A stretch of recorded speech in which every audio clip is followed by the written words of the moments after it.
السلام عليكم ورحمة الله وبركاته. waxaan doonayaa inaan idin update gareeyo waa jeclahay inaad la socotaan oo idaacadaha aad ka maqlaysaan nooc cusub oo COVID variant ah in laga helay France. noocaas maanta kolay anigu maantaan ogaaday inkastoo mar hore la helay oo Omicron xitaa uu ka horeeyay laakiinse maanta ayuu ku soo biiray maxaan ku rahdaa ogaanta ama caalamka la wadaagay. noocan cusub runtii hadda France laga helay waxa uu leeyahay waxyaalo badan oo runtii kaba sii daran maxaan ku rahdaa Omicron inkastoo ilaa hadda aan baqdin aysan jirin laakiin inta la ogyahay waxay tahay 46 mutation 46 mutation ayaa lagu sheegay oo jaamacaddii baartay waxay ku ogaatay ilaa 46 mutationno dhalarogmid ama maxaan ku rahdaa ku yimid taxanaha DNA-da viruska coronaviruska la yaqaano ayaa waxaa ku samaysmaya adigu isbedelo iyo deletionno meelo badan oo wax ka maqan yihiin iyo waxaasaa kolay hadda ilaa hadda aan ognahay. hay'adda caalamka u qaabilsan caafimaadka siba Dr. Cabdi Maxamuud oo nin Soomaali Kenyaan ah oo runtii hay'adda la shaqeeyo oo ka mid ah dadka ugu sarreeya hay'adda ayaa wuxuu ila socodsiiyey ilaa hadda wax laga baqo oo baqdin zaa'id ah inaysan saa u jirin. mar la waraystana wuxuu sheegay inaan ka warhayno oo aanu la soconno maadaama isaga uu qaabilsan yahay incidence commandiga. marka arrintaas soo jirta waa arrin runtii casharro badan aan ka baranayo anigu shakhsiyan markaan ogaaday. casharada iga baxay waxay tahay horta kow cudurkii maalinba maalinta ka dambaysa nooc cusub oo tafiir cusub oo dalarogmatay ayaa inoo soo baxaysa oo aanu ogaanaynaa. waxaa kaloo yana meesha iga baxay anigu markii la yiri qofka laga helay Cameroon buu ka yimid oo waddanka West Africa ku yaala ee Cameroon buu qofka ka yimid oo marka uu yimid maxaan ku rahdaa France meeshuu ka deganaa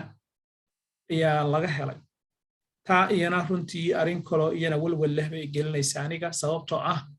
haddee maxaa la dhihi jiray dadkeenna Afrika jooga waxaa dhici karaysaa cudurka noocu doon ha ahaado intuu doon ha gaarsiisnaado laakiin in mutationna badan uu dhacayo oo markaa varianto badan ama isdhalan rogod badan oo Afrika dadkeedii uu haysto laakiinse aan la ogeyn ayaa meesha iiga muuqday. labo maxaa yeelay Omicronna wadamo Botswana nin tegay baa South Africa markuu yimid laga helay. kana waxaa leeyahay marka maxaa la dhihi jiray Cameroon waa runtii arrin u baahan in aad looga taxadiro. waxaa dhici karaysa marka cudurkan uu socdaba uu iska dhalarogmaba uu faafaba oo replication waxa loo yaqaano uu sameeyaba hadda waxay noqonaysaa in mutationna uu ku yimaado oo taxanaha DNA-diisa uu ku dhaco maxaan ku rahdaa isdhalarog oo qayb ay maxaan ku rahdaa ay insertion iyo deletion iyo waxyaabo badan oo maxaan ku rahdaa keeni kara halis. mararka qaarkoodna viruska waxaa dhici karta inuu isaga isu daneeyo oo uu dhib ka yareeyo sida cilmiga virologist dadka yaqaana ee ku takhasusay ay inoo sheegayaan. taasina waa mid oo markaa Cameroon in laga helay oo dadkii qofka ka yimid Cameroon in maxaan ku rahdaa meel jaamacad ku taala waddanka Faransiiska ay heshay magac loo bixiyay uu yahay IHU Variant baa loo yaqaanaa. wuxuu leeyahay 46 mutationno 37 deletion iyo waxyaalo kaloo dheeri ah. halistiisu ilaa hadda nalooma sheegin sababtoo ah WHO way baaraysaa waa lala soconayaa waa COVID of interest inuu gaaro oo la daneeyo kadib markii la ogaado inuu maxaa la dhihi jiray calaamadihiisa iyo dhibaatada uu keeni karo ayuun baan arki doonaa WHO waxa ay ugu magac darto ama inay iska bedeyso oo uu noqdo variant oo aan dan laga lahayn oo aan dhib lahayn. taasi waxaas dhan waa u joognaa insha Allah wararku say soo gaaran baa idin la socodsiin doonaa. ilaa iyo hadda 12 qof ayuu laga helay maxaan ku radaa Southern Alps ee wadanka Faransiiska ayaa laga helay cudurkan cusub variantigan cusub ee COVID-ka maxaa adiga aan kuugu sheegayaa waxaan kuugu sheegayaa waxay tahay in aad foojignaatid oo aad la socotid inaad ka warhaysid in waxa kan aysan ciyaar ahayn oo viruska kan markasta oo dadka dhexdooda uu ku faafaba uu qayirmi karo dabadeedna uu ka soo bixi karo mid ka halis badan kii ka horreeyay sida dhacdayba markii hore alfa ka dambeeyay alfa beta ka dambeeyay gamma ka sii dambeeyay delta waanu aragnay waxay dhigtay delta halisteedii iyana maxaan ku radaa omicron oo soo baxay isna waanu aragnayba oo faafidda markay noqoto faafidda omicron sida uu u faafay waxyaalo xadka bax buu sameeyey within short time waxaan 4 week dhamayn waxaa la helay 26 November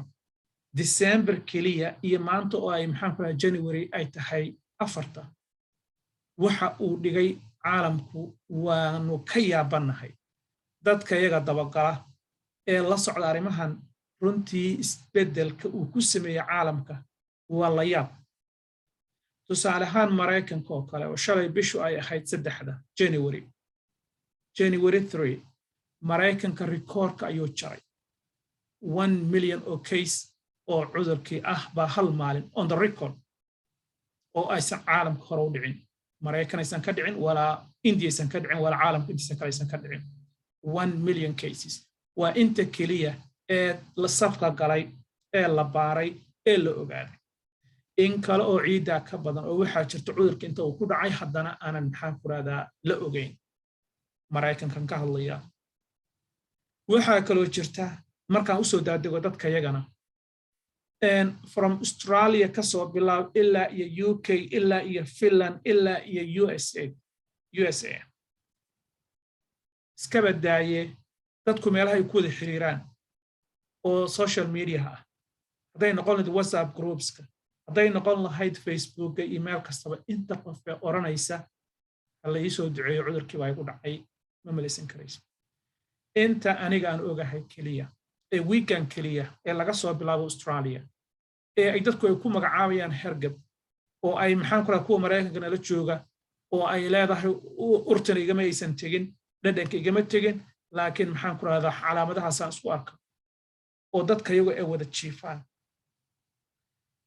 in badanoo maxaan ku raraa aan naqaanay UK iyo meelo kale Europe joogtana ay saas oo kale la ildaran yihiin taa waxay ku cadaynaysaa marka oo marqaati ka tahay cudurkan iyo sida uu faafayo iyo sida dadka ugu dhacayo walow ay sahlan tahay haday doontaba oo mild symptoms ha noqdeen laakiin cudur waa cudur hadduu cudur yahay oo uu COVID-19 yahay oo uu leeyahay effect daba jiidmaya ee aan harayn runtii halistaysa ayuu leeyahay COVID-19 waxa uu leeyahay waxa loo yaqaan long COVID arrimo badan oo jiitama dad badan oo urtu aysan u soo noqon dad badan oo dhadhanka aan u soo noqon dad badan oo maxaan ku raraa madax xanuun iyo hurdo la'aan iyo maxaan ku raraa jajab aan muddo bilooyin la socda ayaa jira marka waxaasoo dhan waxaan kuugu sheegayaa waxay tahay si kasta oo aan uga taxadiri karno si kasta oo aan isaga ilaalin karno